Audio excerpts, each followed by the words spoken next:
Okay, in this video, I'll show you how to create this paperclip here. This is the intermediate sweep video.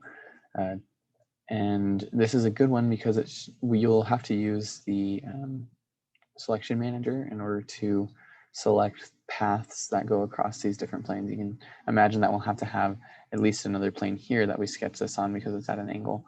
So this is a good one. I have it set up so that you can do a circular sweep, but if you'd like to mess around with a different profile, go for it, do whatever you'd like for this one. But we'll start with just a sketch here on the top plane.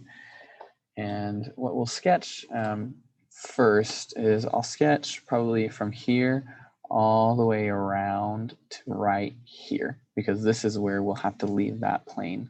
And I think I'll actually throw in another piece right here. And then eventually we'll come and connect them later. But yeah, I'll sketch all of that and fully define it and then show you what that looks like here in a sec.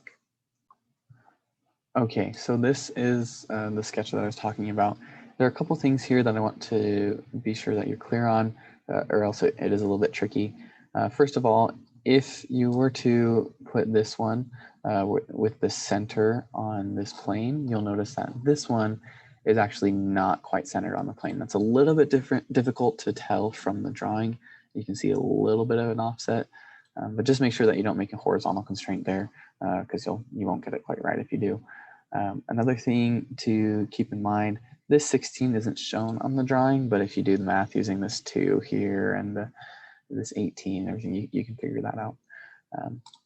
So you should have something like this. You don't necessarily have to include this line in this sketch. This will just save me from having to create another sketch. It'll just save me from creating one sketch later on. Not a big deal, but it's something that I'd like to avoid if I can. And so I'm going to exit this one. And then now we need to insert some planes. Again, if you need any help with planes, please watch the video on Lab 5. Here we'll just be doing some basic stuff, so it shouldn't be too difficult. But if you select, I didn't realize I already had it selected. I had that top plane selected and then that line. And so what's happening is this plane is perpendicular to the top plane using that, and it's going through that line, and that's exactly what we need. So that should work. And then I'm also going to make another plane that goes through this line real quick. So using the reference geometry, we'll do another plane there. Notice how it doesn't look quite right. We want it to be parallel to that, to plane 1. So there we go with that. And then we should be good to go. We'll need to insert one more plane, but we'll insert that in just a second. Okay, so my next sketch here will be, if you, I don't know, I have to zoom in here, but there's a little arc right here with a radius of 0.35. Just FYI, all these dimensions are in millimeters. That's why this isn't a 20-inch long paperclip, it's 20 millimeters. But yeah, that's a dimension of 0.35 on that radius there. And so what'll happen is we'll need to, on this plane here, sketch that little radius and make it come up. And so it'll just be that radius, and then excuse me, we'll be able to go from there. Okay, so I will sketch on that plane just an arc that's tangent to the bottom. You want to make sure that it's directly touching your previous sketch. You don't want it, or else it won't quite work when you come to do the sweep. There's a similar thing to coincident, but in this case, it should, yeah, okay, so it is coincident. Sometimes there will be an option to do a pierce, which is basically the same thing when you have something that's going to another sketch, a little bit different. But anyway, you want to make sure that those are coincident for sure, and then make those tangent. And I'll just go ahead and finish defining this in a sec. Okay, in order to properly define this, I actually did need to insert a construction line here and make it tangent to this arc. That way I could throw on that 150 degrees. And we should be good to go with that. We don't want to have a solid line here. We do want it to be construction, because we can see from our sketch that immediately when we come off that arc, we're going into another arc on whatever plane is at that 150 degrees.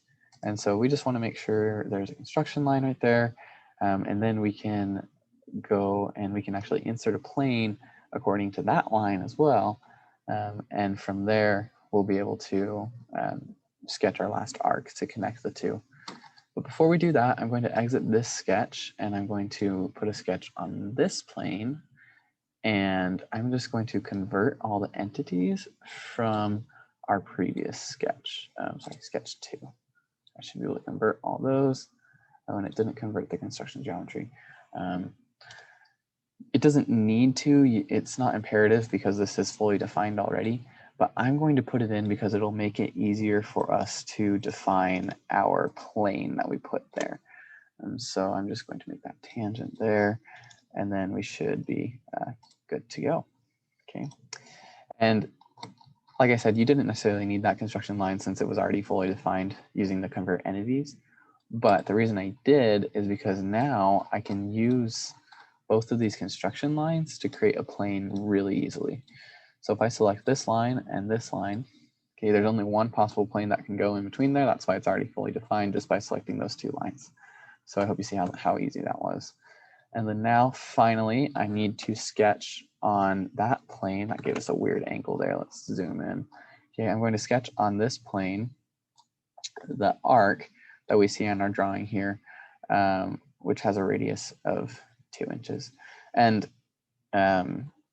you don't necessarily need to put that radius on there because I've already defined the distance between these two.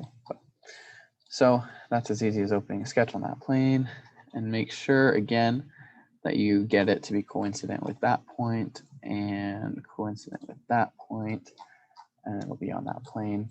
Okay, and then just finish making all these entities tangent to each other, and we're good to go. Okay.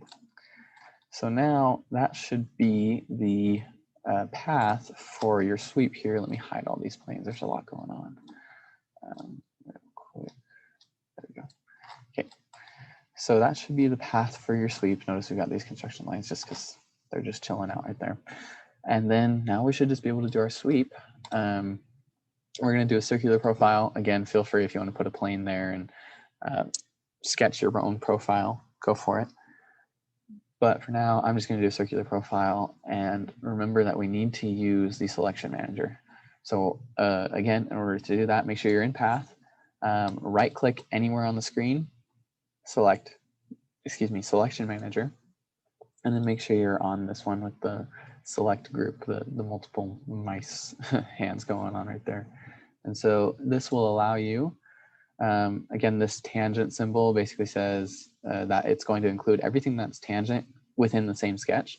So if you remember, this line was in this sketch, but it's not tangent, and so that's why it didn't go all the way. Now I can select this arc here, I can select this arc here, and this one, and we should be good to go.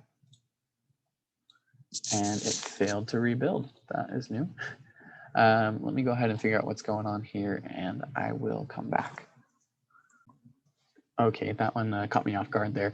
The size of well, I guess if you consider this a wire, the wire diameter here was off. It was at like 10 millimeters. And so if you remember, because 10 millimeters is greater than this smallest radius here, which is 2 millimeters, it would fail to rebuild. And so that's why we didn't get it.